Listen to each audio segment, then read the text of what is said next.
Hare Krishna. Welcome to all of you. ఇవాళ మనం 13వ అధ్యాయం గురించి మనం తెలుసుకుందాము.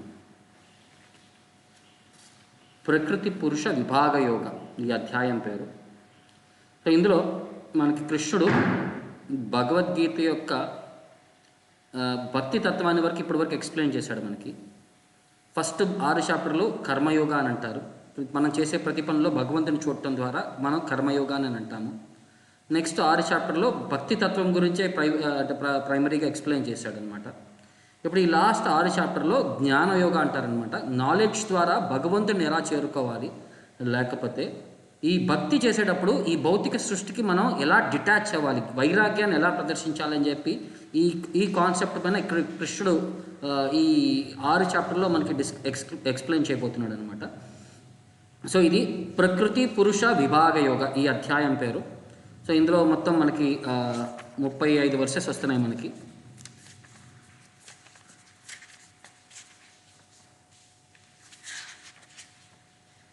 35 వర్సెస్ వస్తున్నాయి. ఇవి తర్వాత మనం వీటి పారాయణం చేసిన తర్వాత ఈ చాప్టర్ యొక్క అంశాన్ని మనం అర్థం చేసుకుందాము.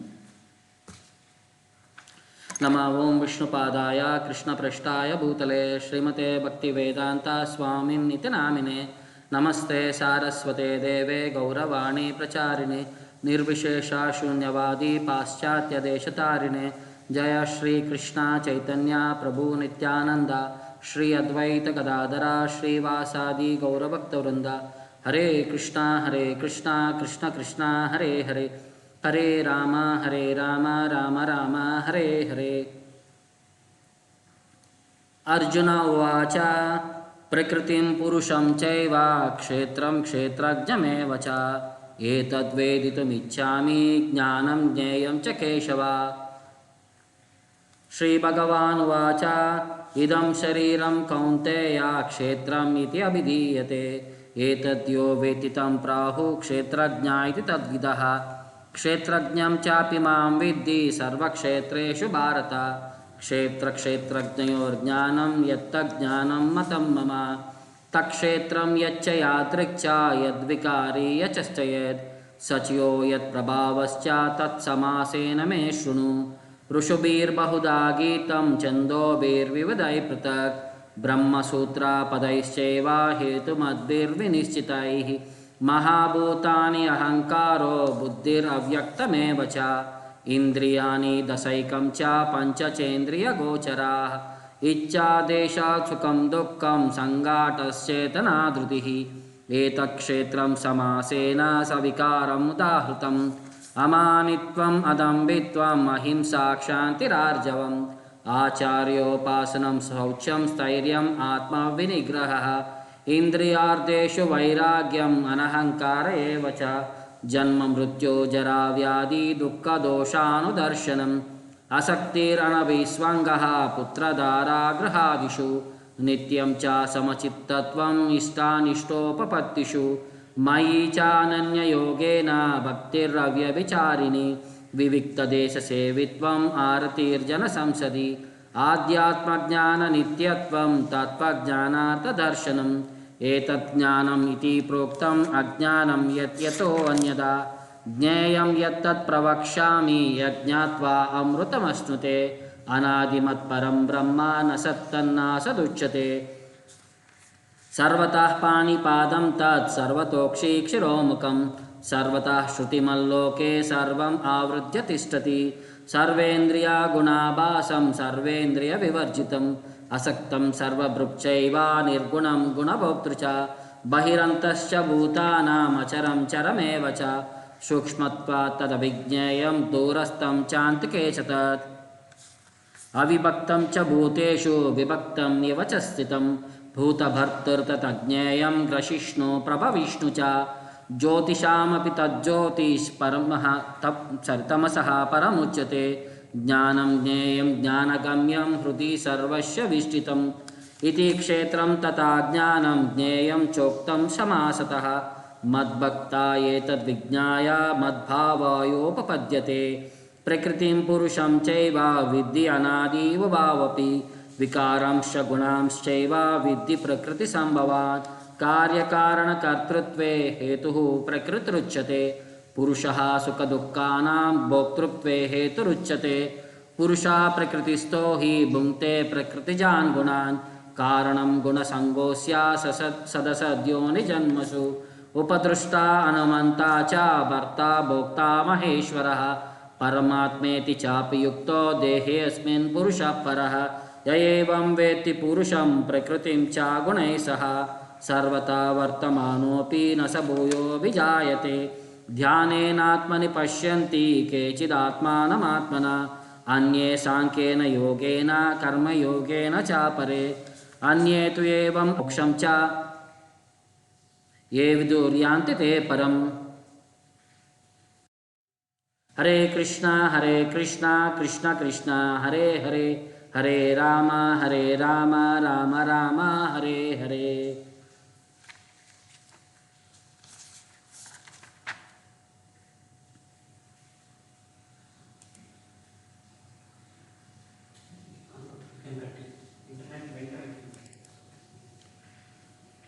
సో ఈ అధ్యాయంలో మనకి ఎందుకు మొదలుపెట్టాడు ఇక్కడ వైరాగ్యం గురించి కృష్ణుడు, భౌతిక సృష్టి గురించి, భౌతిక తత్వం గురించి మనకి ఎందుకు ఎక్స్ప్లెయిన్ చేస్తున్నాడంటే, ఇప్పుడు వరకు మనకి భక్తి గురించి మాట్లాడాడనమాట. భక్తిలో భగవంతుడు అన్నాడు కిందటి అధ్యాయంలో 7వ శ్లోకంలో, నిన్ను నేను అతి సులభంగా ఈ సముద్రాన్ని భవసాగరాన్ని దాటించి వేస్తాను అని అన్నాడు అనమాట. మరి దాటించి వేయటానికి మనకి ఇంకేమేమి పరికరాలు కావాలి, మనకి ఇంకేమేమి అంటే ఎసెన్షియల్స్ కావాలి అని చెప్పి ఆ ప్రశ్నకి ఉదాహరణగా మీరు అసలు ఈ జీవుడు అనేది ఈ శరీరంలో ఎలా ఉంటున్నాడు, అతని యొక్క రెస్పాన్సిబిలిటీ ఏంటి, అతని యొక్క లెవెల్ ఆఫ్ ఇంటరాక్షన్ ఏంటి భౌతిక ప్రకృతితో, ఆ క్లారిటీ మనకి ఇస్తున్నాడు అనమాట. సో ఆధ్యాత్మికంగా మనకి అవసరమైన తత్వాన్ని మనకి ఇక్కడ ఈ సాంఖ్య ఎనాలిసిస్ అని చెప్పి మనం అంతకుముందు మాట్లాడుకున్నాము. ఆ సాంఖ్య ఎనాలిసిస్ నుంచి విడమర్చి ఇక్కడ మనకి కొంచెం విధంగా ఎక్స్ప్లెయిన్ చేస్తున్నాడు అనమాట. సో అర్జునుడు ఇప్పటివరకు విన్నాటి గురించి అతనికి క్వశ్చన్లు అడుగుతున్నాడు అనమాట. ప్రకృతిం పురుషం చైవ క్షేత్రం క్షేత్రజ్ఞమేవ చ ఏతద్వేదితుం ఇచ్చామి జ్ఞానం జ్ఞేయం చ కేశవ. నాకు వీటన్నిటి గురించి తెలుసుకోవాలనుకుంటున్నాను. ప్రకృతి అంటే ఏంటి, పురుష అంటే ఏంటి, క్షేత్ర అంటే ఏంటి, క్షేత్రజ్ఞ అంటే ఎవరు, జ్ఞానం అంటే ఏంటి, జ్ఞేయం అంటే ఏంటి అని చెప్పి కృష్ణుడిని అడిగాడు అనమాట. అందుకని శ్రీ భగవాన్ వాచ ఇదం శరీరం కౌంతేయ క్షేత్రమితి అభిధీయతే. ఈ శరీరాన్ని క్షేత్ర అని అంటారు. ఎందుకంటే ఇందులో మనం చేసుకునే కర్మఫలాలు అనేవి ఉంటాయి. అది పాపం పుణ్యం అనేది మనం బీజాల్లాగా వేస్తే అవి మొలకలు వచ్చి దాని నుంచి చెట్లు వచ్చి చెట్ల నుంచి పూలు కాయలు పళ్ళు దాని యొక్క రిజల్ట్ వస్తాయి. కాబట్టి ఇది క్షేత్రం అనమాట. ఈ క్షేత్రంలో మనం అనుభవిస్తాము. తర్వాత ఏతద్యో వ్యతితం ప్రాహు క్షేత్రజ్ఞ ఇది తత్విదః. ఈ పొలానికి ఓనర్ అయితే ఎవరైతే ఉంటాడో అతను క్షేత్రజ్ఞ అని చెప్పి అంటారనమాట. ఈ పొలానికి 2 ఓనర్స్ ఉంటారండి. ఎందుకంటే ఈ ఒరిజినల్ ఓనర్ వచ్చేసరికి భగవంతుడి నుంచి శరీరం వచ్చింది కాబట్టి పరమాత్మ ఒరిజినల్ ఓనర్ అనమాట. మనం కౌలుకి తీసుకున్నామన్నమాట ఈ శరీరాన్ని. సో అందుకని చెప్పి మనం సెకండరీ ఓనర్ అని చెప్పి కృష్ణుడు ఎక్స్ప్లెయిన్ చేస్తున్నాడు. క్షేత్రజ్ఞం చాపి మాం విద్ధి సర్వక్షేత్రేషు భారత క్షేత్రజ్ఞయోర్ జ్ఞానం ఎత్త జ్ఞానం మతం మమ. అంటే ఈ శరీరానికి 2 క్షేత్రజ్ఞులు ఉన్నారు. ఒకళ్ళు వచ్చేసరికి నేను అనే జీవుడు అనేది ఎవరైతే క్లెయిమ్ చేసుకున్నాడు ఈ శరీరం నాది అని చెప్పి అతను ఒక క్షేత్రజ్ఞుడు. పత్రికుడు సెకండరీ క్షేత్రజ్ఞుడు అనమాట. ప్రైమరీ ఓనర్ అనేవాడు అతను పరమాత్మ, అతను మెయిన్ క్షేత్రజ్ఞుడు అని చెప్పి చెప్తున్నాడు అనమాట. బట్ భగవంతుడు ఏంటంటే స్పెషాలిటీ ఏంటంటే అతను అన్ని శరీరాల్లో ఒకేసారి సైమల్టేనియస్గా ఉంటాడు. మనం మాత్రం జీవుడు మాత్రం ఒక్క శరీరంలో మాత్రమే అది నాది అని చెప్పి మనం క్లెయిమ్ చేయగలం అనమాట.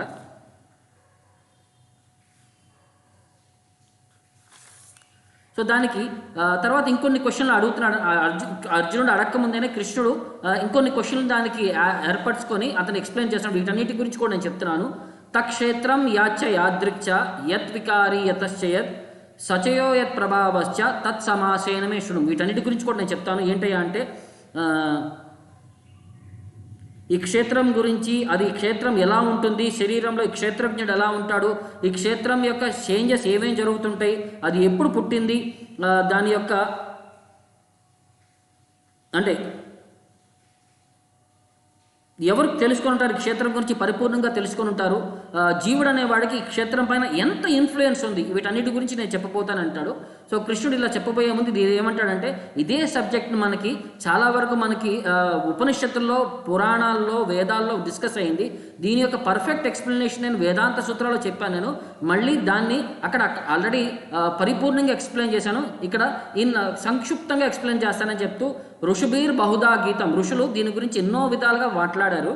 చందోబీర్ వివిధై పృథక్, వేదాల్లో వీటి గురించి పర్ఫెక్ట్ డిస్క్రిప్షన్ వచ్చింది.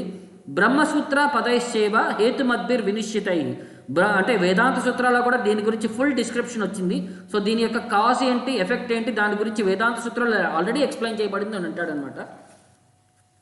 సో ఈ భౌతిక సృష్టి యొక్క ఈ శరీరంలో ఏమేమి ఉన్నాయి, ఫస్ట్ 24 ఇంగ్రీడియంట్స్ ఉన్నాయి అంటున్నాడు అనమాట.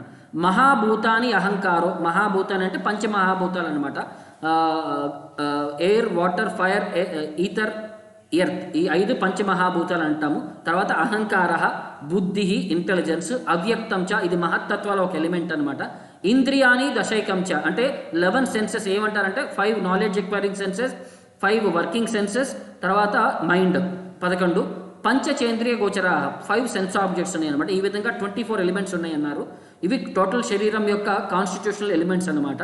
తర్వాత ఇచ్ఛా, ద్వేష, సుఖం, దుఃఖం, సంఘాత, చేతనా, ధృతి, ఏతక్షేత్రం సమాసేన సవికారం ఉదాహృతం. తర్వాత ఇచ్ఛా, ద్వేష, సుఖ, దుఃఖ, సంఘాత అంటే అగ్రిగేట్, వీటన్నిటి యొక్క ఎసెన్స్, చేతన అంటే లివింగ్ సిమ్టమ్స్, కాన్షియస్నెస్, ధృతి అంటే కన్విక్షన్ అనమాట. ఇవన్నీ కూడా ఈ శరీరంలో అన్నీ మనకి ఉంటాయి. ఈ శరీరం యొక్క ఇంటరాక్షన్స్ వల్ల, ఈ శరీరం యొక్క వివిధ ఆ స్టేజెస్లో మనం వీటిని పర్సీవ్ చేస్తుంటామని చెప్పి వీటి యొక్క క్వాలిటీస్ని, సిమ్టమ్స్ కూడా మనకి ఎక్స్ప్లెయిన్ చేశాడనమాట. తర్వాత ఈ భౌతిక సృష్టిలో మనకి అర్థం చేసుకోవడానికి 20 ఐటమ్స్ ఆఫ్ నాలెడ్జ్ గురించి కృష్ణుడు మాట్లాడతాడు.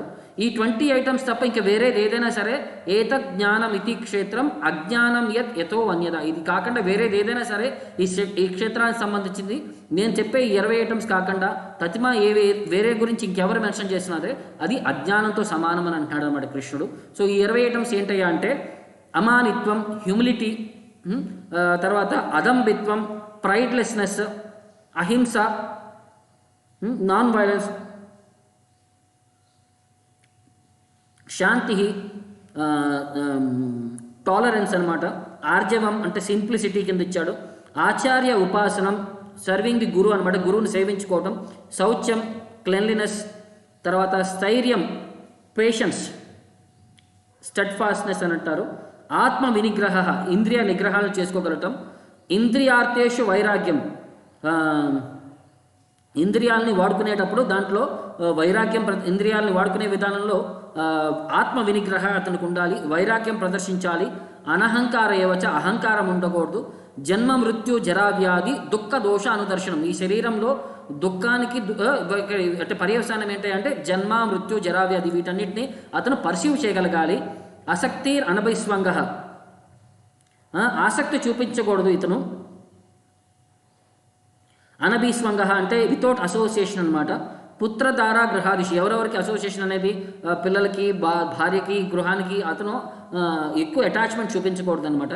నిత్యం చ సమచిత్తత్వం, ఎప్పుడు సమానమైన మనస్తత్వంలో వ్యవహరించుస్తూ ఉండాలి. ఇష్టానిష్టోపపత్తిషు, సమచిత్వత్వం ఎక్కడ చూపించాలి? ఇష్ట, అనిష్ట, ఉపపత్తిషు, కానీ వాటిని ఉత్పత్తి చేసే వస్తువులన్నింటిలో కూడా సమానమైన మనస్తత్వాన్ని ప్రకటించాలంటున్నాడు అనమాట. మయీచ అనన్య యోగేన, నా వైపు నీవు అనన్యమైన యోగంతో నువ్వు భక్తిర్ అవ్యభిచారిని, వ్యభిచారి అంటే 100 మంది కనెక్ట్ అనమాట. అందరి దేవుళ్ళు పూజిస్తాను నేను. అవ్యభిచారి భక్తి అంటే భగవంతుడు తప్ప, కృష్ణుడు తప్ప, లేకపోతే విష్ణువు తప్ప ఇంకా నాకు వేరే ఏ ఆరాధన లేదు అని చెప్పి ఆ విధంగా నన్ను సేవించాలి నువ్వు. వివిక్త దేశ సేవిత్వం అంటే ఒక సాలిటరీ ప్లేస్ కానీ ఒక ఎవరు నిర్మానుష్యమైన ప్లేస్కి వెళ్ళి అక్కడ నన్ను సేవించాలి. ఆరతీర్ జనాల నుంచి నన్ను అంటే జనాల నుంచి నువ్వు నేమ్, ఫేమ్, అడరేషన్, అందరి నుంచి నువ్వు పూజ, లాభ, ప్రతిష్ట ఎక్స్పెక్ట్ చేయకూడదు అనమాట. ఆధ్యాత్మ జ్ఞాన నిత్యత్వం, ఈ ఆధ్యాత్మ జ్ఞానానికి ఎప్పుడు కూడా నువ్వు ఎండివర్ చేస్తూ ఉండాలి దీన్ని అర్థం చేసుకోవడానికి. తత్వ జ్ఞానార్థ దర్శనం, నువ్వు ఆ జ్ఞానాన్ని పర్సీవ్ చేయడానికి నువ్వు కొంచెం ప్రయత్నం కూడా చేయాలి, ఫిలసాఫికల్ రీసెర్చ్ చేయాలన్నమాట. ఆధ్యాత్మిక జ్ఞానానికి ఇంపార్టెన్స్ ఇవ్వాలి, అది తెలుసుకోవడానికి నువ్వు ప్రయత్నం చేయాలి. ఏతజ్ఞానం ఇతి ప్రోక్తం, నేను చెప్పినన్నింటినీ కలిపి దీన్ని జ్ఞాన అని అంటారనమాట. అజ్ఞానం యతో అన్యత, ఇది కాకుండా ఇంక వేరేది ఏదైనా సరే అది అజ్ఞానంతో సమానం అని చెప్పి కృష్ణుడు ఎక్స్ప్లెయిన్ చేస్తున్నాడు. సో ఈ 20 ఐటమ్స్ ఆఫ్ నాలెడ్జ్లో వీటి యొక్క ప్రాక్టికల్ ఎక్స్ప్లెనేషన్ మనం చూస్తే మనకి కృష్ణుడు ఏం చెప్తున్నాడయ్యా అంటే, ఫస్ట్ హ్యూమిలిటీ. హ్యూమిలిటీ అంటే ఏమి అవతల వాళ్ళ దగ్గర నుంచి ఏమి ఎక్స్పెక్ట్ చేయకుండా ఉంటాం. మనం ఎప్పుడు ఒక హంబుల్ స్టేట్ ఆఫ్ మైండ్, అంటే ఒక క్లియర్ కాన్షియస్నెస్లో ఒక భగవంతుడి యొక్క తత్వాన్ని మనం ఎక్స్ప్లెయిన్ చేసుకోవడానికి ఒక సబ్మిసివ్ యాటిట్యూడ్ అనమాట. అంటే ఎప్పుడు కూడా అవతల వాళ్ళు నన్ను గ్లోరిఫై చేయాలని చెప్పి ఆ భావాన్ని ఎక్స్పెక్ట్ చేయకూడదు అనమాట. ప్రైడ్లెస్నెస్ ఏంటంటే మనం చేసే ఏ ఒక్క కార్యంలో కూడా నేను చేశానని చెప్పి ఘనత నేను తీసుకోవడానికి నేను ఎప్పుడు ట్రై చేయకూడదు అనమాట. తర్వాత నాన్ వైలెన్స్, ఎప్పుడు కూడా అవతల వాళ్ళని హింసలో పెట్టకూడదు, హింసించడానికి ట్రై చేయకూడదు. ఎప్పుడు కూడా ఆధ్యాత్మికంగా అతను పురోగతి చెందకపోతే అతని ఆధ్యాత్మికతను మనం కట్టుదల చేస్తుంటే అది కూడా హింసతో సమానం అంటున్నాడు అనమాట. భగవంతుడి యొక్క తత్వాన్ని, భగవంతుడి యొక్క జ్ఞానాన్ని అందరికీ పంచిపెట్టడమే అది నాన్ వైలెన్స్ యొక్క యాక్చువల్ ఇంటెన్షన్ అండి. ఇది జస్ట్ పక్కన వాళ్ళని హింసించడం అనే కాదు, వాళ్ళని ఆధ్యాత్మికంగా పురోగతి చెందకుండా వాళ్ళని వెనక్కి లాగేయటం కూడా అది నాన్ వైలెన్స్ కింద తీసుకుంటారనమాట. టాలరెన్స్ అనమాట. టాలరెన్స్ ఏంటంటే ప్రహ్లాద్ మహారాజు లాగా వాళ్ళ నాన్నగారు ఎంత ప్రయత్నం చేసి అతన్ని హింసించాలి చేసినా సరే అన్నింటినీ తట్టుకొని అతను ప్రశాంతమైన మనస్తత్వాన్ని ఎప్పుడూ ఎక్స్ప్రెస్ చేశాడు. సో అదే మనస్తత్వాన్ని మనం టాలరెన్స్, తట్టుకోగలిగే సహనశీలత, దాన్ని మెయింటైన్ చేయాలి. సింప్లిసిటీ అనమాట. ఈవెన్ ఒక శత్రువు వచ్చి మనల్ని మన యొక్క రిజల్ట్స్ అడిగినప్పుడు మనం అంత స్ట్రైట్ ఫార్వర్డ్గా చెప్పగలగాలి. డిప్లొమసీ అనేది మనం ప్రాక్టీస్ చేయకూడదు. తర్వాత ఒక ఆధ్యాత్మిక అయిన గురువు గారి దగ్గరికి అప్రోచ్ అయ్యి ఆయన దగ్గర శిష్యరికం చేయాలన్నమాట. ఆయనకి అన్ని సేవలను అనుసరించాలి, ఆయన దగ్గర ఆశీర్వాదం తీసుకొని అప్పుడు మనం ఆధ్యాత్మికంగా ఈ రూల్స్ రెగ్యులేషన్ ఫాలో అవడానికి చాలా ఈజీ అవుతుంది. అప్పుడు ఆధ్యాత్మికంగా మనం పురోగతి చెందడానికి ఇది మంచి అవకాశం అండి.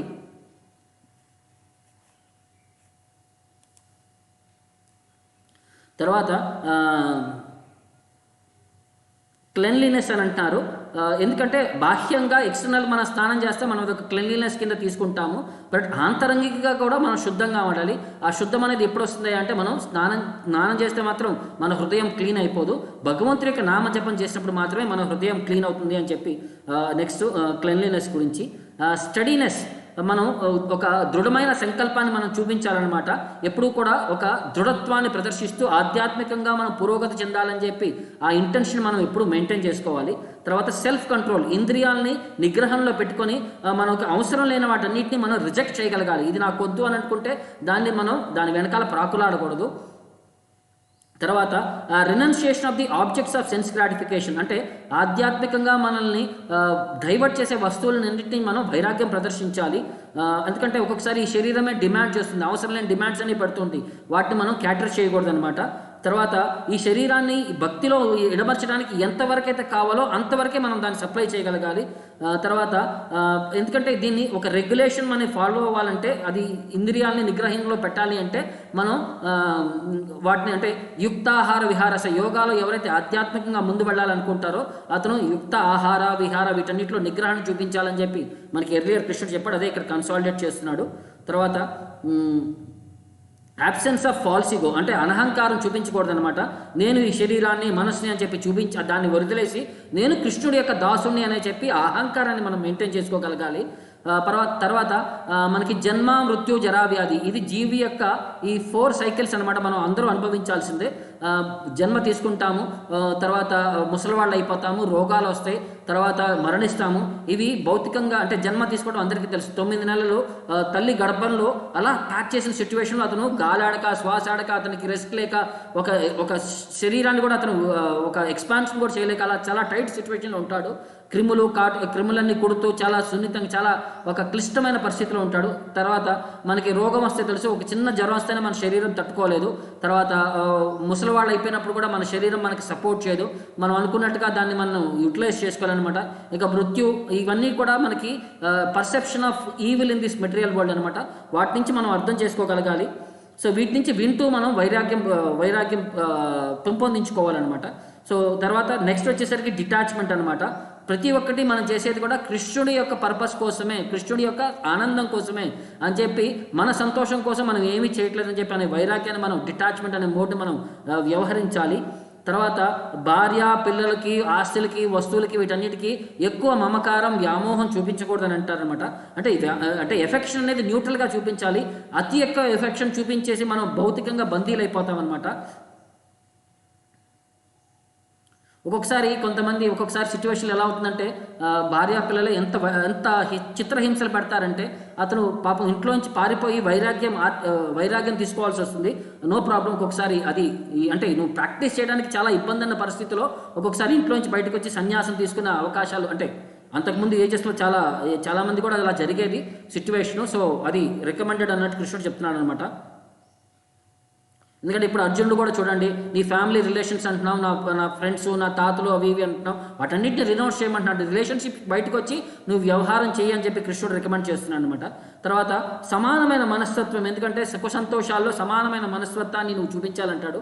సంతోషం వచ్చినప్పుడు నేను ఎగిరి గంతేయటం, కష్టం వచ్చినప్పుడు నేను ఒక మూల కూర్చొని ఏడవటం, ఇలా చూపించకూడదు అనమాట. అంటే ఎప్పుడు కూడా ఒక భక్తి అనేది నిరాటంకంగా జరిగేంత విధంగా మనం చేయగలగాలంట. తర్వాత constant and unalloyed devotion to the lord, అనన్య యోగేన భక్తి, నవవిధ భక్తి ద్వారా భగవంతుణ్ణి మనం సేవించడానికి మనం ప్రయత్నించాలి.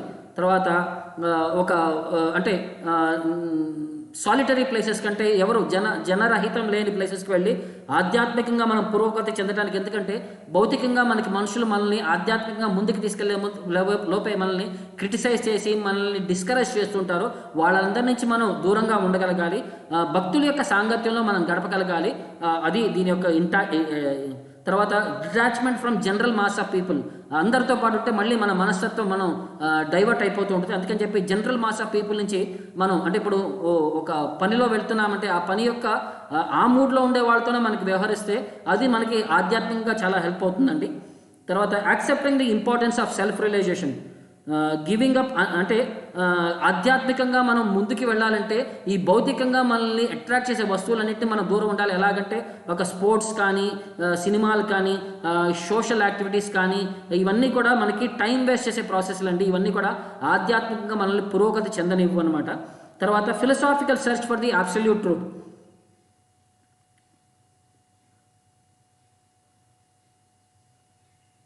అంటే అవసరం లేని సబ్జెక్టులో మనం రీసెర్చ్ చేసుకొని ఆధ్యాత్మికమైన సబ్జెక్టులు మనం ఇంపార్టెన్స్ ఇవ్వకుండా టైం వేస్ట్ చేసుకోవడం, వాటన్నిటిని మనం వదిలేయాలన్నమాట. ఆధ్యాత్మికంగా మన ఈ శరీరంలో ఎలా ఉంటుంది, ఈ జీవుడి యొక్క రెస్పాన్సిబిలిటీ ఏంటి, ఇలాంటి విషయంలో భగవంతుడి గురించి మనం రీసెర్చ్ చేసి వాటి నుంచి మనం పర్ఫెక్షన్ పొందడానికి మనం ప్రయత్నం చేయాలి అని చెప్పి ఈ 20 ఐటమ్స్ ఆఫ్ నాలెడ్జ్ మనకి చెప్తున్నారు ఇక్కడ. సో దీనికి మనకి మహాభారతంలో ఒక చిన్న స్టోరీ చెప్తారండి. మహాభారతం స్టార్ట్ అయినప్పుడు వైశంపాయన జన్మేజయుడికి ఎక్స్ప్లెయిన్ చేస్తున్నప్పుడు, సో అతను ఒక స్టోరీని ఎక్స్ప్లెయిన్ చేస్తాడు మనకి. గురువు గారి యొక్క ఇంపార్టెన్స్ ఏంటి, ఆధ్యాత్మికంగా గురువు గారి యొక్క సేవలో భక్తుడు అనేవాడు ఎలా జీవించాలి, మనల్ని అతను ఎలా ప్యూరిఫై చేస్తాడని చెప్పి ఎక్స్ప్లెయిన్ చేస్తూ ఉపమన్యు అని చెప్పి ఒక గొప్ప శిష్యుడి యొక్క గురించి, లక్షణాల గురించి చెప్తాడనమాట. ఉపమన్యుడు దౌమ్యుడి యొక్క శిష్యుడు అనమాట అతను. సో గురువు గారి గురుకులంలో వచ్చి అక్కడ సేవ చేస్తూ ఉంటాడనమాట. సో ఉపమన్యుడికి ప్రతిరోజు గురువు గారి ఆశ్రమంలో ఉండే ఆవుల్ని టేక్ కేర్ చేసుకోమని చెప్తారనమాట. సో ప్రతిరోజు ఇతను ఆవులను తీసుకొని వాటిని మేపడానికి అడవికి వెళ్ళేవాడు అనమాట.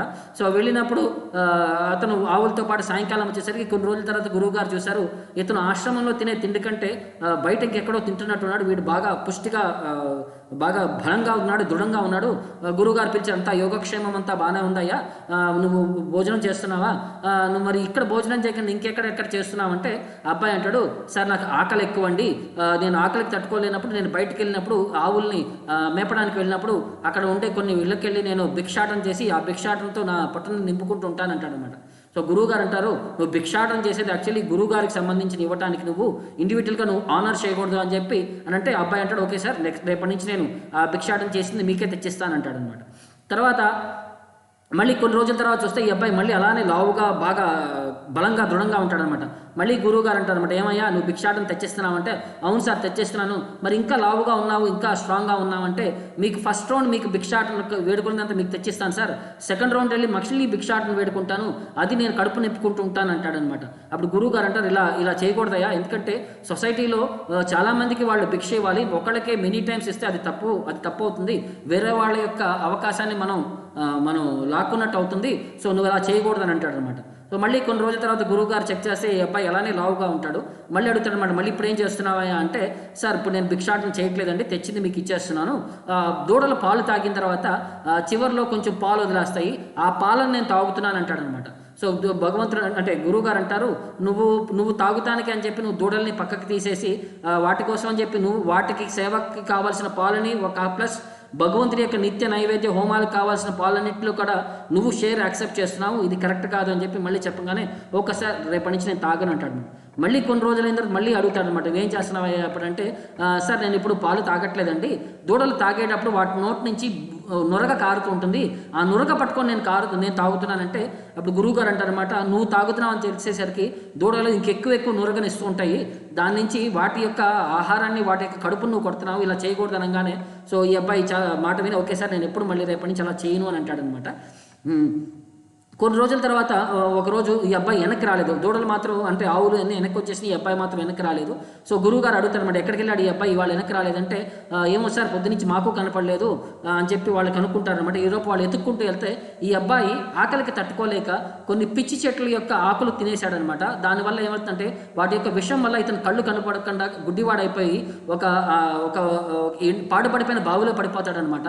సో గురువు గారు అడవిలోకి వెళ్ళి పిలుస్తుండగా ఈ అబ్బాయికి వినపడి, గురువు గారు నేను ఇక్కడ ఉన్నాను, ఈ పాడుపడిపోయిన బావిలో ఉన్నానని చెప్పగానే గురువు గారు అక్కడికి వచ్చి అడుగుతారనమాట, ఏంటయ్యా నువ్వు ఇందులో పడిపోయావు ఏంటనగానే అప్పుడు అతను మొత్తం చెప్తాడనమాట, నేను ఆకలికి తట్టుకోలేక కొన్ని ఆకులు తినేశాను, దానివల్ల నా కళ్ళు కనపడకుండా పోయినాయి, అలాగా నేను డొల్లుకుంటూ అంటే కిందకి వెతుక్కుంటూ ఈ బావిలో పడిపోయానని చెప్తాడనమాట. అప్పుడు గురువు గారు అంటారనమాట, నువ్వు ఒక పని చేయ, నువ్వు అశ్విని దేవతల్ని ప్రార్థించు, వాళ్ళు నీ కంటి చూపుని వెనక్కిస్తారని అంటారనమాట. అప్పుడు అతను అశ్విని దేవతల్ని భగవంతుని ప్రార్థిస్తూ అశ్విని యొక్క ఇంకొక పేరు ఏంటంటే రామ కృష్ణుడు అనమాట. సో బలరాముని కృష్ణుడిని వాళ్ళు ప్రార్థిస్తూ ఆ విధంగా అశ్విని దేవతల్ని ఇన్వోక్ చేసి వాళ్ళని సాటిస్ఫై చేయగానే వాళ్ళందరూ వచ్చి అతనికి ఒక మెడిసిన్ ఇస్తారనమాట. సో అప్పుడు ఈ అబ్బాయి అంటాడు, ఫస్ట్ మా గురువు గారికి ఆఫర్ చేయకుండా నేను ఈ మెడిసిన్ యాక్సెప్ట్ చేయలేనని అంటాడనమాట. లేదు, అంతకుముందు మీ గురువు గారు కూడా అదే సిచ్యువేషన్లో వచ్చినప్పుడు అతను గురువు గారికి ఆఫర్ చేయలేదు, అతనే డైరెక్ట్గా ఆనర్ చేశాడని చెప్పగానే, సార్ మీరంతా కరెక్ట్ అయి ఉండొచ్చు, మా గురువు గారు గొప్పవారు అయి ఉండొచ్చు, నేను అంత గొప్పవాడిని కాదు సార్, మా గురువు గారికి నైవేద్యం చేయకుండా ఆయనకి ఫస్ట్ ఆఫర్ చేయకుండా నేను తినలేనండి అని చెప్పగానే ఇతని యొక్క సీరియస్నెస్ని చూసి, ఇతని యొక్క సిన్సియారిటీని చూసి, అతని యొక్క కంటిని వెనక్కిచ్చి దాంతోపాటు నీ ముగ్ధతని చూసి, నీ గురువు గారి యొక్క దృఢత్వాన్ని చూసి అతనికి పంటినన్నింటిని కూడా గోల్డెన్ టీత్ చేసేస్తారండి. సో మనం ఫస్ట్ టైం మనం అనుకుంటాం మనం బంగారు పని పెట్టుకున్నామని చెప్పి, ఇది ఎప్పటి నుంచో మనకి మహాభారతం ముందు ఇది ఎప్పుడో పీరియడ్లోనే జరిగింది ఇది. సో ఇలాంటివన్నీ కొత్తవి కాదు, మనకి ఆధ్యాత్మికంగా ఇవన్నీ మన శాస్త్రాల్లో ఆల్రెడీ చెప్పబడి ఉన్నాయి. తర్వాత అతనికి బంగారు పళ్ళు ఇచ్చిన తర్వాత గురువు గారికి వెనక్కి తీసుకొచ్చి చెప్పగానే గురువు గారికి సాష్టాంగ నమస్కారం చేసి జరిగిందంతా ఎక్స్ప్లెయిన్ చేయగానే గురువు గారు కూడా చాలా సంతోషించి అతనికి ఆధ్యాత్మిక విద్యలో ఉండే అన్ని మర్మాలని ఎక్స్ప్లెయిన్ చేసి అతన్ని ఆశీర్వాదం చేసి అతన్ని పంపిస్తారనమాట. ఈ విధంగా గురువు గారి యొక్క సేవ చేయటం ద్వారా భగవంతుడి యొక్క సేవను కూడా ప్రతి ఒక్కరు పొందొచ్చు. ఇక్కడ ప్రభుపాదులు కూడా ఏం చెప్తారంటే, ఇక్కడ ఆధ్యాత్మ జ్ఞాన నిత్యత్వం తత్వ జ్ఞానార్థ దర్శనం ఈ పొందాలి అంటే మనకి 2 ఇంపార్టెంట్ పాయింట్స్ మనకి చెప్తారండి. ఒకటి ఆచార్య ఉపాసనం, తర్వాత మయిచ అనన్య యోగేన. ఈ 2 కనుక అతీతంగా వ్యవహరిస్తుంది అని చెప్పి కృష్ణుడు చెప్తున్నాడు అనమాట.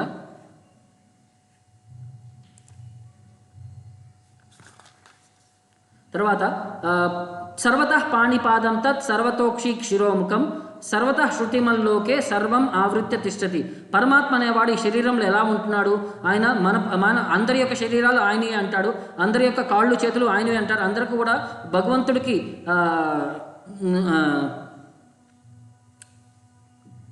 భగవంతుడి ప్రతి ఒక్కరి శరీరంలో ఉండటం వల్ల ప్రతి ఒక్కరి శరీరం యొక్క ఇన్ఫ్లుయెన్సర్ ఇన్ఛార్జ్ ఆయనే ఉండటం వల్ల అందరి యొక్క శరీరాలు ఆయనే అని చెప్పి క్లెయిమ్ చేసుకోవచ్చు అనమాట.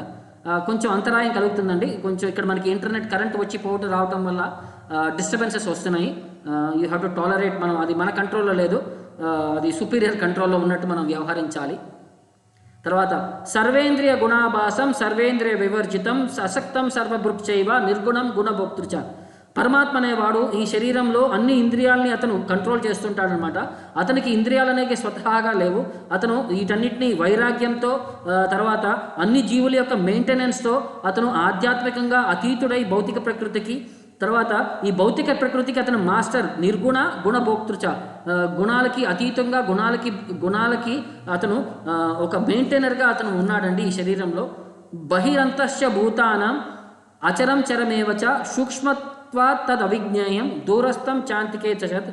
ఆ భగవంతుడు అనేవాడు ఆధ్యాత్మికంగా ఈ శరీరంలోనూ ఉన్నాడు, శరీరం బయట ఉన్నాడు, అంటే కదిలే వస్తువుల్లో ఉన్నాడు, కదలని వస్తువుల్లో ఉన్నాడు, చర అచర అన్నిట్లో ఉన్నాడు అనమాట.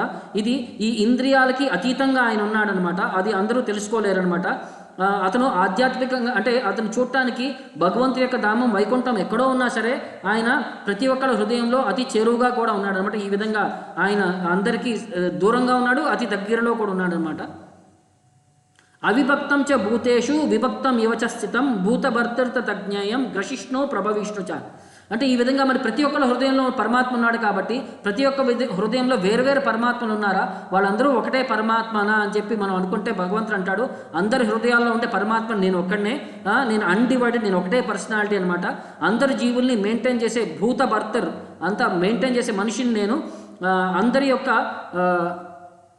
అంటే గ్రశిష్ణు ప్రభవిష్ణుచ, ప్రతి ఒక్క సృష్టిని నేను మెయింటైన్ చేస్తాను, దాన్ని నాశనం చేసేది కూడా నేనే అని అంటాడు అనమాట. తర్వాత జ్యోతిషామపి తజ్జ్యోతిష్ తమసః పరముచ్యతే జ్ఞానం జ్ఞేయం జ్ఞానగమ్యం హృది సర్వస్వ విశిష్టం. ప్రతి ఒక్క అంటే ప్రతి ఒక్క జ్యోతిషామపి తజ్జ్యోతిష్ అంటే ఆకాశంలో నక్షత్రాల్లో ఉండే ఆ వెలుగుని నేను అంటాడనమాట. ఈయన ఈ భౌతిక సృష్టిలో ఉండే చీకటికి అంధకారానికి నేను అతీతుడిని, నేను అందరికీ అంటే అగోచరుణ్ణి, నేను మేనిఫెస్ట్ అవ్వను, నేనే జ్ఞానాన్ని, నేనే జ్ఞేయాన్ని, నేనే అంతిమ గమ్యాన్ని, నేను ప్రతి ఒక్కళ్ళ హృదయంలో పరమాత్మ రూపంలో వాళ్ళ హృదయంలో కూర్చొని ఉన్నాను అని చెప్పి ఆయన యొక్క కంక్లూజన్ లక్షణాలు చెప్తున్నాడండి.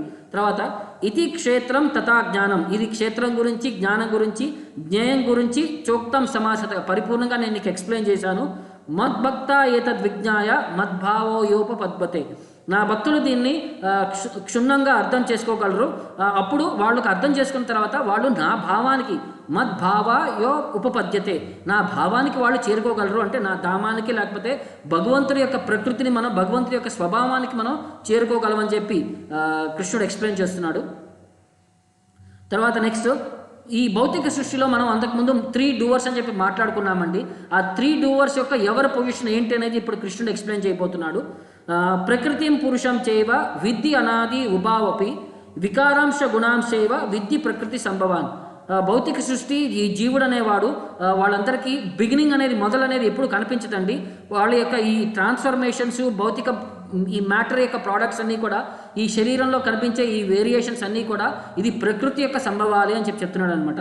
కార్యకారణ కర్తృత్వే హేతు ప్రకృతి రుచ్యతే పురుష సుఖ దుఃఖానాం భోక్తృత్వే హేతురుచ్యతే. ఈ ప్రకృతి అనేది మనకి ఈ శరీరానికి సంబంధించిన యాక్టివిటీస్ని, ఎఫెక్ట్స్ అనేది మనకి చూపిస్తుంటుంది. ఈ జీవుడు అనేది మాత్రం ఈ శరీరంలో కూర్చొని దాని నుంచి వచ్చే పర్యవసానాలు మాత్రం అతను ఎక్స్పీరియన్స్ చేస్తుంటాడనమాట. సో దాని నుంచి వచ్చే పాపం కానీ, పుణ్యం కానీ, హ్యాపీనెస్ కానీ, డిస్ట్రెస్ కానీ, అతను చేసే ఎండివర్స్లో దాని నుంచి వచ్చే రిజల్ట్స్ అన్నింటినీ అతను ఎంజాయ్ చేస్తూ అతను సఫర్ అవుతున్నాడు. కానీ అతని యొక్క ఇంటెన్స్, అతని యొక్క ఒక సైలెంట్ స్పెక్టేటర్ లాగా దాన్ని యొక్క ఎక్స్పీరియన్స్ చేస్తూ దాని యొక్క సఫరింగ్స్ని, దాని యొక్క హ్యాపీనెస్ని అతను ఆ ఫీలింగ్స్ని అతను గోత్రు అవుతున్నాడు అనమాట. తర్వాత పురుష ప్రకృతిస్థోహి భుంక్తే ప్రకృతి జాన్ గుణాన్ కారణం గుణసంగస్య సదసద్యోని జన్మసు. ఈ భౌతిక ప్రకృతి, ఈ జీవుడు అనేవాడు ఈ భౌతిక ప్రకృతిలో అతని యొక్క నిర్దిష్టతని ఎలా ఫాలో అవుతాడంటే, భౌతిక ప్రకృతి అతన్ని ఎలా ఇన్ఫ్లుయెన్స్ చేస్తుందంటే ఆ విధంగా అతను ఫాలో అవ్వాల్సి వస్తుంది. అది ఎందుకంటే అతని ప్రకృతితో ఎలా అసోసియేట్ అయి ఉంటాడో అతని గుణగణాలు అలా వస్తుంటాయి అనమాట.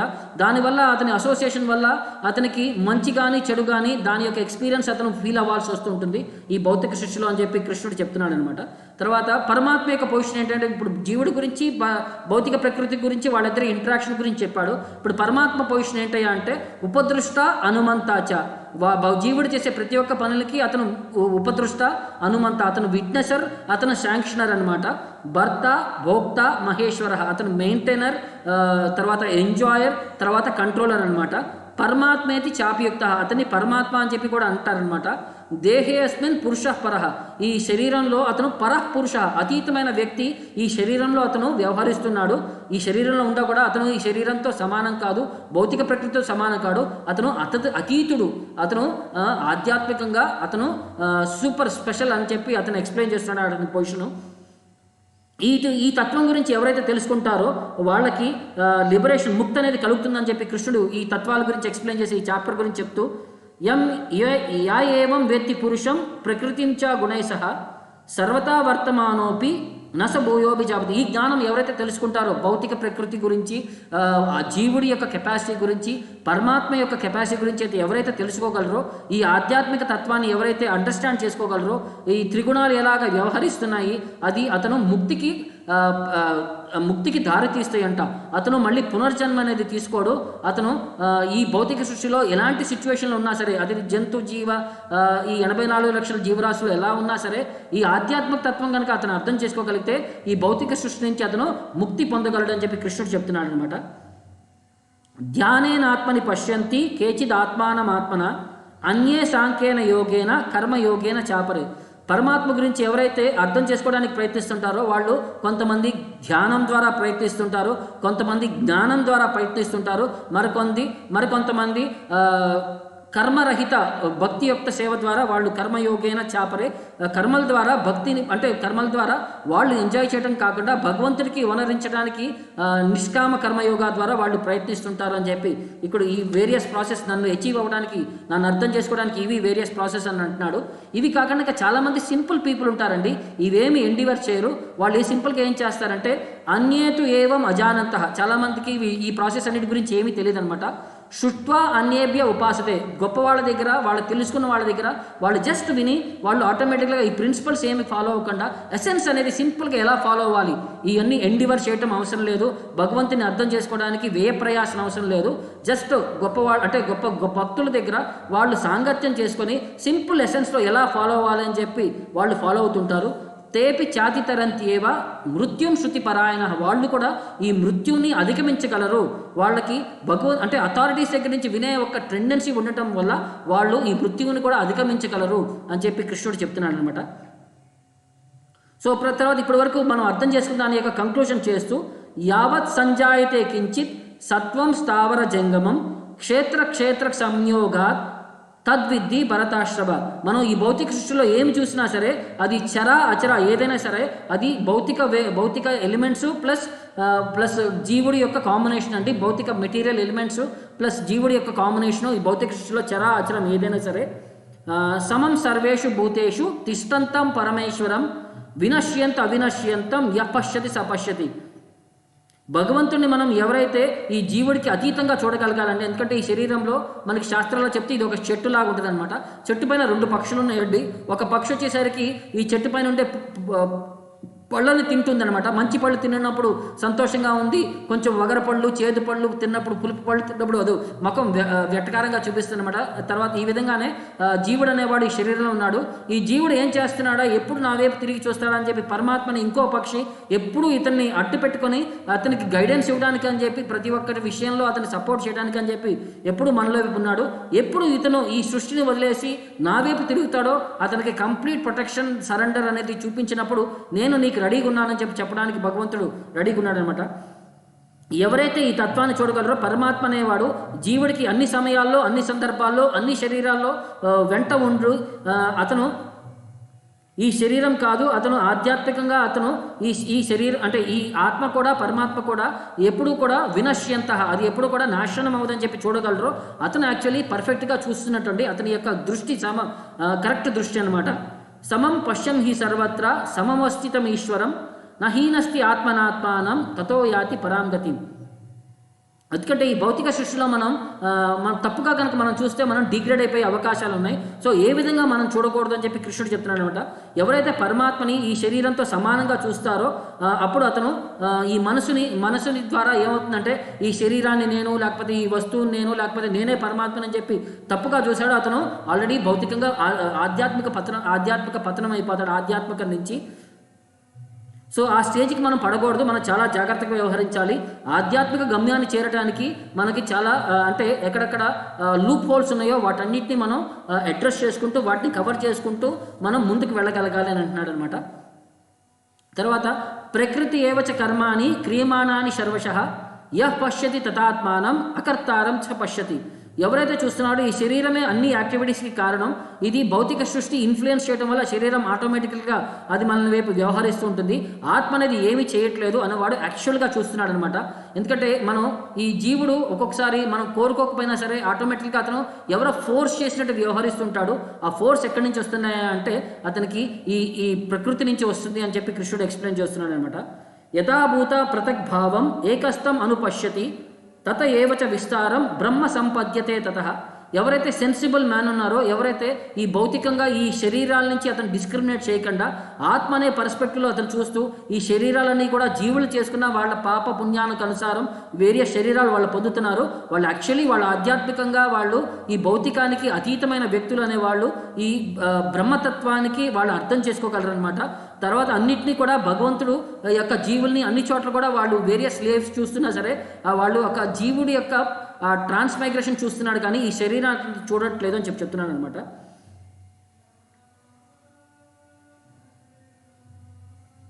సో ఈ ఆధ్యాత్మిక కన్సెప్షన్ వచ్చినవాడు బ్రహ్మ సంపత్యత అనేవాడు అతను ఎలా వ్యవహరిస్తుంటాడంటే అనాదిత్వా నిర్గుణత్వాత్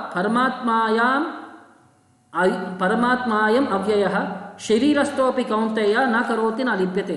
ఈ ఆధ్యాత్మిక తత్వంలో అతను ఎవరైతే విజన్ ఆఫ్ ఎటర్నిటీ అతను చూడగలరో అతను ఈ ఆత్మ అనేది ఈ శరీరానికి అతీతమైనది, శాశ్వతమైనది, ఈ త్రిగుణాలకి అతీతమైనది అని చెప్పి చూడగలడు అనమాట.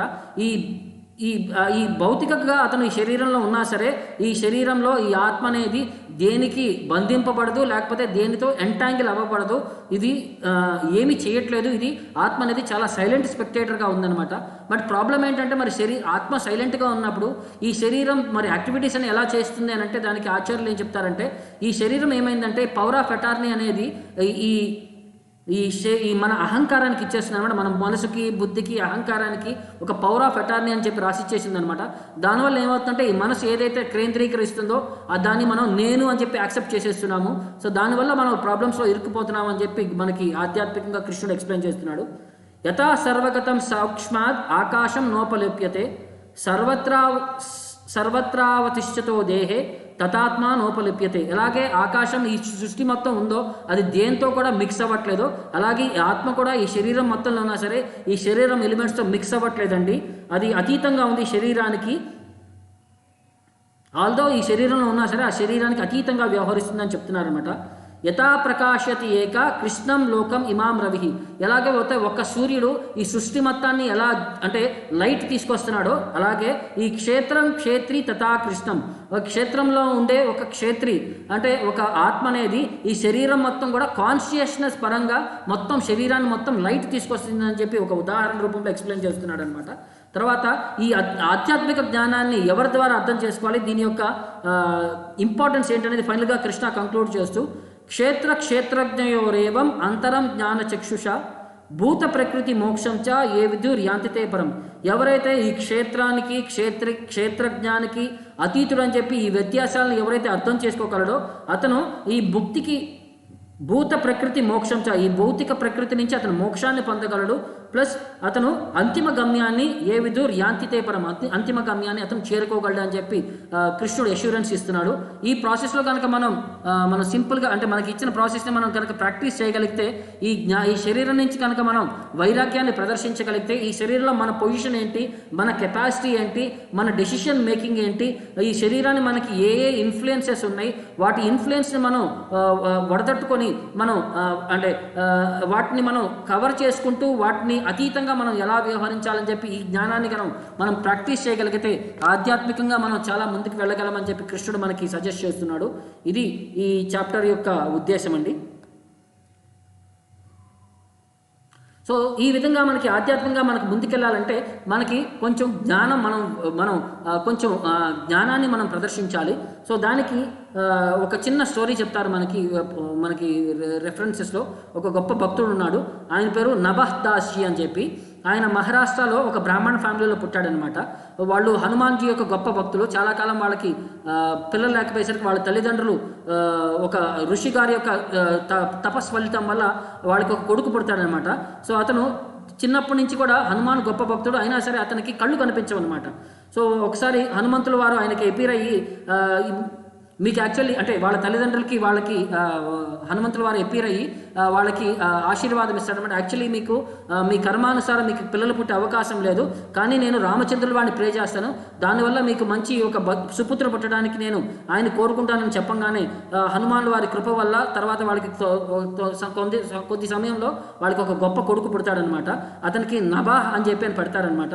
పుట్టినప్పటి నుంచి అతను గుడ్డివాడు అయి ఉంటాడు. సో దీనివల్ల తండ్రి చాలా అసంతుష్టత వ్యక్తం చేస్తూ కొంతకాలం తర్వాత పిల్లవాడి యొక్క జాతకర్మ చూపించినప్పుడు జ్యోతిష్యులు చెప్తారనమాట, అతను ఒక గొప్ప భక్తుడండి, ప్రపంచాన్ని మొత్తం అతను భక్తిని పెంపొందించగలడు, అందరినీ భక్తులను చేయగలడు అని చెప్పి ఎక్స్ప్లెయిన్ చేస్తారు. అతని తర్వాత ఈ 5,000 సంవత్సరం వచ్చేసరికి వాళ్ళ తండ్రి చనిపోతాడనమాట. అప్పుడు మహారాష్ట్రలో చాలా అంటే కరువు వచ్చిందనమాట. వాళ్ళ తల్లి ఇతనికి పని వెతుక్కుంటూ ఆల్మోస్ట్ రాజస్థాన్లో ఒక మూల ప్రాంతం ఈ ఆల్మోస్ట్ ఒక ఎడారి ప్రాంతం వరకు చేరుకుంది. అక్కడ వరకు దొరికినా సరే ఆమెకి పని దొరకలేదనమాట. సో అక్కడ ఒకరోజు బిడ్డని ఒక చెట్టు కింద పెట్టేసి ఆమె ఎత్తుక్కుంటూ పని అంటే ఏదైనా భోజనం తీసుకొద్దాం, నీళ్లు తీసుకొద్దామని చెప్పి అలా ఎత్తుక్కుంటూ ఒక పాయింట్కి వెళ్ళేసరికి ఆమె ఏమి తినక ఎన్నో రోజుల నుంచి శోషించి పడిపోయి అక్కడ చనిపోతుందనమాట. ఈ అబ్బాయి మాత్రం చెట్టు కింద కూర్చొని ఏడుస్తూ ఉంటాడనమాట. అలా ఏడుస్తూ ఒకరు అదే దారిలో ఒక 2 అన్నదమ్ములు వాళ్ళు ఒక సన్యాసులు వాళ్ళు అటువైపు వెళ్ళటానికి ప్రయత్నిస్తుంటారు. సో వాళ్ళ పేరు కిల్హదేవ్, అగ్రదేవ్ అనమాట. వాళ్ళు అటు దారిలో వెళ్తుంటే వాళ్ళు యాక్చువల్లీ వారణాసి వైపు వెళ్ళి వాళ్ళు జైపూర్ వైపు వాళ్ళ ఆశ్రమం వైపు వెళ్ళటానికి వచ్చినప్పుడు అక్కడ రోడ్డు రహదారి ఉంటుంది, అడవి దారి ఉంటుంది అనమాట. వాళ్ళు అనుకుంటారు అడవి దారిలో వెళ్తే మనకి దొంగలు జంతువులు అన్నీ ఉంటాయి, మనం రహదారిలో వెళ్దామని చెప్పి అనుకునేసరికి వాళ్ళు అంటారు, అప్పుడు వాళ్ళకి ఒక ఆకాశవాణి వినపడుతుందమ్మా, మీరు రహదారిలో వెళ్ళదు, మీరు అడవి దారిలో వెళ్ళండి, మీకు పెద్ద వజ్రం దొరుకుతుంది, మీకు వజ్రం లాంటి వస్తువు దొరుకుతుంది అంటారు అనమాట. వీళ్ళు అనుకుంటారు మేము సన్యాసులం, మాకు వజ్రాలతో మాకేం సంబంధం, అయినా సరే ఈ ఆకాశవాణి చెప్పింది కదా మనం అడవి దారిలో వెళ్దామని చెప్పి వాళ్ళు అడవి దారిలో వెళ్తుంటే కొంచెం దూరం వెళ్ళంగానే వాళ్ళకి ఈ పిల్లవాడు ఏడుపు వినిపిస్తుంది అనమాట. సో వాళ్ళ దగ్గరికి వెళ్ళి చూడంగానే ఆ పిల్లవాడు ఏడుస్తుంటే ఆ పిల్లవాడి దగ్గరికి వెళ్ళి వాళ్ళు అడుగుతారనమాట, ఎవరు బాబు నువ్వు, ఎందుకు ఏడుస్తున్నావు, ఇక్కడ ఎందుకు ఉన్నావు అని చెప్పంగానే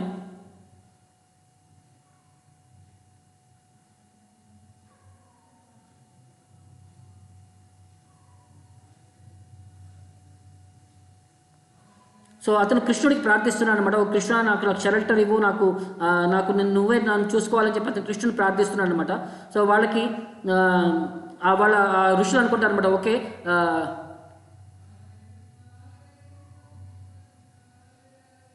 సో వాళ్ళు అనుకుంటారనమాట, ఎవరు ఈ గొప్ప అబ్బాయి, ఎందుకు ఇదే అనుకుంటా మనీ అనేది మనకి వాణి చెప్పింది ఇదే అనుకుని చెప్పి వాళ్ళు అడుగుతారనమాట, మీ తండ్రి ఎవరు అని చెప్పి అడుగుతారనమాట.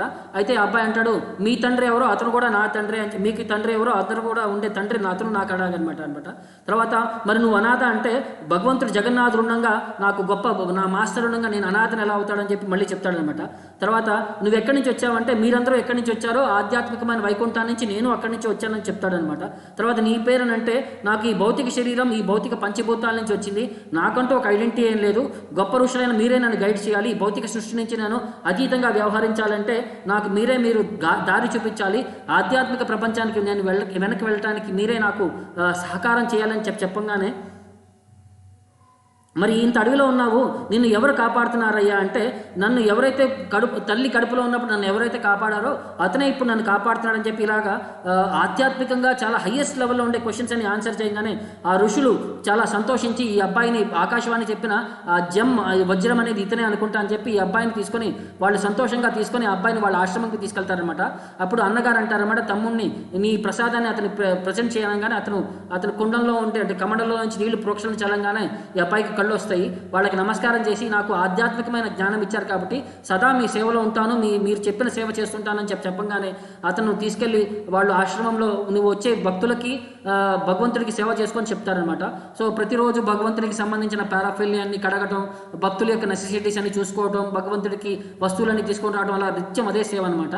సో ఒకరోజు గురువు గారు పొద్దున్నే కూర్చొని ఆయన పూజ చేసుకుంటున్న సమయంలో ఒక స్వామివారికి అభిషేకం చేసేసారనమాట, స్నానం చేయించారు, ఇక డ్రెస్సింగ్ చేసేసారు, ఇక గార్లాండ్ వేయాలి. గార్లాండ్ వేసే సమయంలో కృష్ణుడు ఇక చూస్తున్నాడు అనమాట, ఎప్పుడు ఈ భక్తుడు నాకు గార్లాండ్ వేస్తాడు అని చెప్పి చేస్తుంటే ఈలోపు గురువు గారి యొక్క ఇంకొక శిష్యుడు అతను బోట్ పైన వెళుతూ అతను సముద్ర మధ్యంలో ఎక్కడో ఆగిపోయి ఉన్నాడు అనమాట. అక్కడ వాడికి ఒక పెద్ద తుఫాన్ వస్తుందన్నమాట. ఆ సమయంలో ఆ తుఫాన్లో ఇక బోట్ మ్యాన్ అంటాడనమాట, సార్ మీ ఇష్టదైవాన్ని ఎవరో తలుచుకోండి, ఇక మనల్ని ఆ భగవంతుడే కాపాడాలి అని చెప్పి అనగానే ఈ అబ్బాయి ఇమీడియట్గా గురువు గారికి ప్రార్థిస్తుంటాడు అనమాట. సో గురువు గారు ఇక్కడ కన్ఫ్యూషన్లో ఉన్నారనమాట. ఇక్కడ స్వామివారు వెయిట్ చేస్తున్నారు నేను గార్లాండ్ వేయడానికి, అక్కడ నా భక్తుడు అక్కడ వెయిట్ చేస్తున్నాడు, నా కోసం వెయిట్ నా హెల్ప్ కోసం వెయిట్ చేస్తున్నాడు, ఇప్పుడు నేను ఏం చేయాలని చెప్పి కన్ఫ్యూషన్లో ఉండగా ఇమీడియట్లీ ఈ అబ్బాయి అక్కడ స్వామివారికి అంటే గురువు గారికి చామరాతో చేస్తున్నాడు అనమాట. ఇతను ఎంత స్పీడ్గా చామరా చేశాడంటే ఇమీడియట్గా ఆ బోట్ అక్కడ పరిస్థితి నుంచి చిక్కుకున్న పరిస్థితిలో నుంచి గాలివానలో చిక్కుకున్న పరిస్థితిలో ఇమీడియట్గా అక్కడి నుంచి ఒడ్డుకు తీసుకెళ్ళిపోతాడు అనమాట. సో అప్పుడు ఆ అబ్బాయి అంటాడు అనమాట గురువు గారికి, స్వామీజీ మీరు స్వామివారికి గార్లాండ్ వేసేయండి, ఇక అక్కడ బోట్ ప్రాబ్లం లేదు, అక్కడ బోటు అక్కడ సిచ్యువేషన్ నుంచి నేను ఆల్రెడీ తప్పించేశాను అనమాట అని చెప్పగానే అప్పుడు గురువు గారికి ఒక షాక్ తగులుతుంది అనమాట. నా మనసులో ఏం జరుగుతుందో అక్కడ లైవ్గా ఏం జరుగుతుందో ఈ అబ్బాయి ఎలా ఎక్స్పెక్ట్ చేయగలడు అని చెప్పి తర్వాత ఈ అబ్బాయికి అతను ఆశీర్వాదం చేసి భక్తి తత్వం యొక్క కాన్ఫిడెన్షియల్ ఎలిమెంట్స్ అన్ని చేసి తర్వాత అతన్ని ఆధ్యాత్మికంగా ముందుకు పురోగించడానికి చెప్పి చివరిగా అతనికి ఒక టాస్క్ ఇస్తారనమాట. భక్తమాల అని చెప్పి భక్తుల యొక్క జీవితాల గురించి నువ్వు ఒక స్టోరీ కింద రాయి, వాటిని ఒక బుక్ కింద నువ్వు కంపైల్ చేయని చెప్పంగానే ఆల్మోస్ట్ 200 మంది భక్తుల యొక్క జీవితాలను మొత్తం జీవిత చరిత్రలను అతను మొత్తం ఎంటైర్ బుక్లో కవర్ చేసి వాళ్ళకి గ్లోరిఫికేషన్ కింద ఆఫర్ చేస్తూ భక్తులకి ఫ్యూచర్లో ఇది సపోర్ట్ చేద్దామని చెప్పి ఎక్స్ప్లెయిన్ చేస్తాడనమాట. ఈ విధంగా మనకి గురువు గారి సేవ ద్వారా కృష్ణుడి యొక్క సేవ ద్వారా ఆధ్యాత్మికంగా ముందుకెళ్లే అవకాశం ఈ విధంగా మనకి కృష్ణుడు శాంక్షన్ చేస్తున్నాడండి. సో ఈ చాప్టర్ మనం వినటం ద్వారా మనకి ఆధ్యాత్మికంగా మనం వైరాగ్యం ప్రదర్శించవచ్చు భౌతికంగా వస్తువుల నుంచి, భగవంతుడి వైపు అట్రాక్షన్ పెంచుకోవడానికి ఇవన్నీ కూడా మనకి ఎలిమెంట్స్ అండి. సో 1 or 2 క్వశ్చన్స్ ఇక్కడ మనకి ఆల్రెడీ పోస్ట్ చేశారు. I will try to read the questions. ప్రతి కర్మను కార్యమును భగవంతుడికి సేవ ఎలా అవుతుంది? మనసులో ఆ భావంతో చేయటం ప్రధానముగా చేయాలా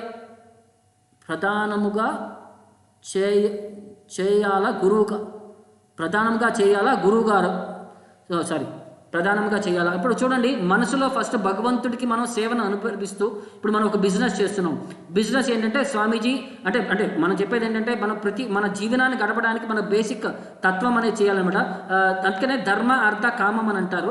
ధర్మంగా మనం వ్యవహరించాలి, దాంట్లో వచ్చే అంటే డబ్బుల్ని షార్ట్ కట్లో మనం డబ్బులు సంపాదించేద్దాము, అవతల వాళ్ళని చీట్ చేసి మనం సంపాదించేద్దాము, మనం అతి తక్కువ సమయంలో అతి పెద్దవాడికి అయిపోతాము, ఇవన్నీ కాంక్షించకూడదు. అవి రావు కూడా, వచ్చినవి కూడా షార్ట్ టైంలో వచ్చి షార్ట్ టైంలో వెళ్ళిపోతాయి, అవి మన దగ్గర శాశ్వతంగా కూడా ఉండవు. షార్ట్ కట్ వస్తే మన దగ్గర కూడా భగవంతుడు వేరే విధంగా దాన్ని షార్ట్ కట్ చేయడానికి ప్రయత్నిస్తాడు. ఎందుకంటే మన కర్మని మనం చేసే ప్రతి ఒక్క యాక్టివిటీని మనం భగవంతుడికి సేవకే అని చెప్పి అన్న భావనలో మనం వ్యవహరిస్తూ మన యొక్క కర్మల్ని మనం భగవంతుడికి స్వామీజీ అంటే భగవంతుడి యొక్క కృప వల్ల గురువు గారి యొక్క ఆశీర్వాదం వల్ల మనం ముందుకు తట్టుకోగలం. అంటే అర్జునుడు లాంటి వాడు కూడా ఈ యుద్ధం వచ్చింది, నేను యుద్ధం చేయలేను, నన్ను దీనికి అతీతంగా వ్యవహరించాలని చెప్పి చెప్తాడు. కానీ కృష్ణుడు అంటాడు, ఈ అతీతం అనేది నువ్వు ఈ యుద్ధం చేసుకుంటే నువ్వు వ్యవహరించు, ఈ శరీరానికి అతీతుడివి, నువ్వు ఈ రిలేషన్షిప్కి కాదు, నువ్వు బంధించుకోకూడదు అని చెప్పి అలా గైడెన్స్ ఇస్తాడండి. సో ఇక్కడ మనం చేసే ప్రతి ఒక్క సేవని మనం అది భగవంతుడి కనుక ప్రాక్టికల్గా అప్లై చేయగలిగితే, అట్లీస్ట్ దాని యొక్క రిజల్ట్ని మనం భగవంతునికి అప్లై చేయగలిగితే, మనస్తత్వం మనం వ్యవహారం చేసేటప్పుడు భగవంతుడి యొక్క నామస్మరణ చేస్తూ భగవంతుడి యొక్క ఆలోచన గుణగణాలని మనం ఎప్పుడు కూడా స్మరించుకుంటూ మనం చేసే ప్రతి ఒక్క సేవలో కూడా భగవంతుని చూసుకోవచ్చు అని చెప్పి చెప్తున్నారండి. తర్వాత next, renouncing it is not a sin when we see it from wife and kids point of view. Renouncing అది ఒక్కొక్కసారి వైరాగ్యం కూడా ఇప్పుడు ఒకనొక లెవెల్ వరకు తట్టుకోగలమండి. ఒక లెవెల్ దాటిన తర్వాత ఇక తట్టుకోలేనంత పరిస్థితి వచ్చినప్పుడు అతను ఇక వైరాగ్యాన్ని ప్రదర్శించాలి. ఈవెన్ ఒక్కొక్కసారి అన్సపోర్టివ్ ఫ్యామిలీ సిచ్యువేషన్స్ ఉన్నప్పుడు, లైక్ ప్రభుపాదుల వారు ఒక సిచ్యువేషన్ వచ్చింది, వారి భార్య వారిని ఒక సిచ్యువేషన్ పాయింట్లో ఆమె టీకి చాలా అడిక్ట్ అయిపోయిందనమాట. ఒకసారి ప్రభుపాదుల వారు భగవద్గీత ట్రాన్స్లేషన్ మొత్తం ఒక 1000 పేజీల డాక్యుమెంట్ రాస్తే ఇంట్లో డబ్బులు లేవని చెప్పి ఆ బుక్ని ఆమె బుక్కులు వాడికి అమ్మేసి దాని నుంచి వచ్చిన డబ్బులతో టీ కొనుక్కుందనమాట.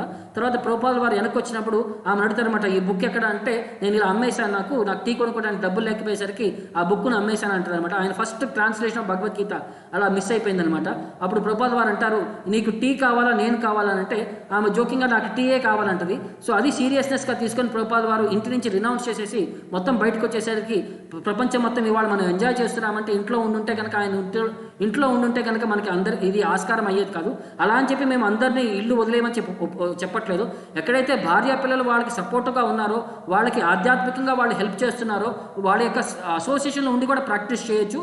అది ఎవరికి వాళ్ళు వాళ్ళ యొక్క సిచ్యువేషన్ అర్థం చేసుకొని అది ప్రాక్టికల్గా కాదా అని చెప్పి అది ఆధ్యాత్మికంగా ఒక గైడెన్స్ తీసుకొని ఇక అత్యవసర స్థితిలో ఇప్పుడు మీ రెస్పాన్సిబిలిటీ మన అన్నీ అయిపోయినాయి, ఇక మనం ఇక భగవంతుడి తప్ప ఇంకా నాకు ఇంకే రెస్పాన్సిబిలిటీ లేదనుకున్నప్పుడు ఇంకా ఫ్యామిలీ లైఫ్లో మనం అక్కడ ఉండి అవన్నీ వాళ్ళ మధ్యలో మనం ఒక్కొక్కసారి మనకి ఒక కుక్క జీవితం అని చెప్పి మనం ఫీల్ అవుతాం అనమాట. సో దీనికి మనకు ఒక స్టోరీ చెప్తారనమాట. భగవంతుడు సృష్టించేటప్పుడు మనకి ఒక గాడిదని సృష్టించాడనమాట. ఒక 20 సంవత్సరాలు నువ్వు బతుకన్నాడనమాట. గాడిదంది ఒక 50 సంవత్సరాలు బతుకంటే నాకు 50 సంవత్సరాలు నాకు వద్దు, నాకు 30 సంవత్సరాలు చాలందంట. తర్వాత ఒక కోతిని సృష్టించాడనమాట. కోతి నీకు 50 సంవత్సరాలు అంటే నాకు 50 సంవత్సరాలు వద్దు, నాకు 25 సంవత్సరాలు చాలందంట. తర్వాత ఒక కుక్కను సృష్టించాడంట. కుక్క నీకు 50 సంవత్సరాలు అంటే నాకు 50 సంవత్సరాలు వద్దు, నాకు 20 సంవత్సరాలు చాలు అందనంట. చివరికి మనిషిని సృష్టించాడు. అది మనిషికి అన్నాడు, వాళ్ళందరూ 20-25 ఉన్నారు, నీకు 25 ఏళ్ళు చాలా అంటే నాకు 25 సరిపోవు, ఆ గాడిద ఇచ్చిన 30 సంవత్సరాలు కావాలి, ఆ కుక్క ఇచ్చిన 25 సంవత్సరాలు కావాలి, తర్వాత ఆ కోతి నుంచి 25 సంవత్సరాలు కావాలని అంటాడు అనమాట. ఫస్ట్ 25 సంవత్సరాలు మాత్రమే మనం మనిషిలాగా ఉంటాము, తర్వాత 30 సంవత్సరాలు గాడిదలాగా చాకిరి చేస్తాము, తర్వాత ఒక 25 సంవత్సరాలు కోతిలాగా మన పిల్లలకి అందరికీ ఎంటర్టైన్ చేస్తుంటాం, మన వాళ్ళకి వాళ్ళందరినీ ఎంటర్టైన్ చేస్తుంటాము. చివరికి ఒక 25 సంవత్సరాలు మనం కుక్క బతుకులాగా ఇంట్లో ఒక మూల కూర్చొని వచ్చేవాళ్ళని పోయేవాళ్ళని చూస్తూ ఎవరు నువ్వు అలా అడుక్కోవడం అంటే అలా బతికేస్తామని చెప్పి ఆచార్యుల వారు ఒక అంటే హాస్యాస్పదంగా మన జీవితాన్ని ఇలా ఎక్స్ప్లెయిన్ చేస్తారు. మన అలా వ్యవహరించకూడదండి, మనం మనిషిలాగే వ్యవహరించాలి అని చెప్తున్నారనమాట. సో తర్వాత వ్యవసాయం, చదువు, రోజువారీ కర్మలను అనే నేను పరమాత్మను సమర్పణంగా భావంతో చేయటం సరి అయిన భావమా? చదువులో కూడా అండి, మనం చదివి ఏం చేయాలనుకుంటున్నాం? చదివిన తర్వాత మనం అంటే మన జీవితాన్ని గడపడానికి చదువు అనేది కావాలి. తర్వాత వ్యవసాయం చేయడానికి మన జీవన ఆధారమే అది. మనకు ఆహారం లేకపోతే నువ్వు చదువుకున్నా సరే మనం ఆహారం లేకపోతే మనం జీవించలేము. తర్వాత రోజువారీ కర్మలు, ఇవన్నీ కూడా మన నిత్యం కర్మలు. అందుకనే 18th చాప్టర్ దీని యొక్క కంక్లూషన్ చెప్తాడండి. స్వకర్మణ తమ అభ్యర్చ సిద్ధిం విందంతి మానవ. ఎవరికి వాళ్ళు వాళ్ళ కర్మల్ని సరిగ్గా వనరిస్తూ వాళ్ళ కర్మలతో సహా భగవంతుడి యొక్క భక్తి చేస్తుంటే కనుక వాళ్ళు ఆధ్యాత్మికంగా పురోగతి చెంది ఆధ్యాత్మిక స్థానాన్ని వాళ్ళు పొందగలరు అని చెప్పి కృష్ణుడు ఎక్స్ప్లెయిన్ చేస్తాడు. ఇక మనం బేసిక్స్లో ఉన్నాం. కంక్లూషన్ 18th చాప్టర్లో ఈ తత్వానికి అక్కడ కృష్ణుడు ఎలాబరేట్ చేస్తాడండి. సో ఫైనల్గా ఈ సృష్టి అనేది ఎందుకు సృష్టించబడింది అనేది చెప్తారనమాట. ఈ సృష్టి అనేది యాక్చువల్లీ మనం అంతా కూడా ఆధ్యాత్మిక ప్రపంచంలో భగవంతుడితో పాటు అసోసియేట్ చేసేవాళ్ళమండి. కానీ ఏమైందంటే అక్కడ అందరూ భగవంతుడికి సేవ చేస్తుంటే అందరూ భగవంతుడికి ఎందుకు సేవ చేయాలి? Why can't be in that position of that lord? అందరూ నాకే ఎందుకు చేయకూడదు? అందరూ I can't be the centre of attraction అని చెప్పి ఆ భావన రాగానే భగవంతుడు ఆధ్యాత్మిక ప్రపంచానికి ఒక రిఫ్లెక్షన్ అయిన భౌతిక ప్రపంచాన్ని సృష్టించాడనమాట. అక్కడ సత్, చిత్, ఆనంద అని చెప్పి గుణాలు ఉంటాయి. ఇక్కడ అన్ని అసత్, మనం శాశ్వతంగా ఉండాలనుకుంటాం కానీ ఉంచదు మనకి. అచిత్, మనం చూసిందల్లా తెలుసుకోవాలనుకుంటాం కానీ ఇమీడియట్గా మర్చిపోతాం. నిరానంద, ఎప్పుడు కూడా మనం హ్యాపీనెస్ని ఆస్పైర్ చేస్తుంటాము కానీ ఆ హ్యాపీనెస్ మనకి ఇవ్వరు, దాంతోపాటు డిస్ట్రెస్ని మన పైన ఫోర్స్ చేసి పడి ఉంటుంది. ఈ విధంగా మనకి ఈ భౌతిక ప్రపంచం నుంచి వైరాగ్యం వచ్చి తప్పు చేసిన వాడిని ఒక్కొక్కసారి పిల్లల్ని మనం తప్పు చేసామనుకోండి వాళ్ళని బాత్రూంలో బంధించేస్తామన్నమాట. ఎందుకంటే మళ్ళీ ఆ తప్పు చేయనని చెప్పి వాళ్ళు కోరుకునేంత వరకు వాళ్ళని అలా బంధించేస్తాం. ఆ విధంగానే మనం కూడా భగవంతుడి దగ్గర ఉన్నప్పుడు మనం తప్పు చేసామన్నమాట. సో మనం ఆ తప్పు చేయగానే భగవంతుడు అంటాడు ఇక్కడ తీసుకొచ్చి మనల్ని బంధించేసి మనం మళ్ళీ తప్పు చేయను, నన్ను వెనక్కి తీసుకెళ్ళాలని చెప్పేంత వరకు మనల్ని అలా బంధించేసి మనం ఒకసారి మన తప్పును రియలైజ్ చేయగానే అతను వెనక్కి తీసుకెళ్ళడానికి మనకి ఫెసిలిటీ ఇస్తాడండి అని. అలాంటి ఈ భక్తిమాల బుక్ అనేది దొరుకుతుంది, మీరు నెట్లోకి వెళ్ళి దొరికితే ఉంటుంది. దాంట్లో వేరియస్ స్టోరీస్ ఉన్నాయి. సత్యయుగం నుంచి వచ్చిన వేరియస్ భక్తుల గురించి, తర్వాత త్రేతాయుగం, ద్వాపరయుగం, కలియుగంలో ఉండే ఈ భక్తులందరి గురించి చాలామంది గురించి ఎక్స్ప్లెయిన్ చేశారు. మీరు నెట్లో చూడొచ్చు. ఇవన్నీ కూడా మనకి ఇన్స్పైర్ చేయడానికి, భక్తుల యొక్క జీవితాల్లో భగవంతుడి యొక్క హ్యాండ్ ఎలా వ్యవహరిస్తూ ఉంటుంది, వాళ్ళని భక్తి వైపు ఎలా ఆయన అట్రాక్ట్ చేస్తుంటాడు అనేది ఇవన్నీ మనకు ఒక ఇన్స్పిరేషన్ లాగా. మీకు చెప్పే చాలా వరకు కథలు కూడా నేను ఆ భక్తి మాలలో నుంచి నేను చెప్పిన కొన్ని కథలు కూడా ఉన్నాయండి అని చెప్తున్నాను. సో ఇవాళకి టైం అయిపోయింది ఆల్రెడీ, మనం ఒక కొన్ని నిమిషాలు మనం ముందుకు వెళ్ళిపోయాము. Thank you very much. Next session start అయింది, సత్యగౌర ప్రభు గారి సెషను. హరే కృష్ణ.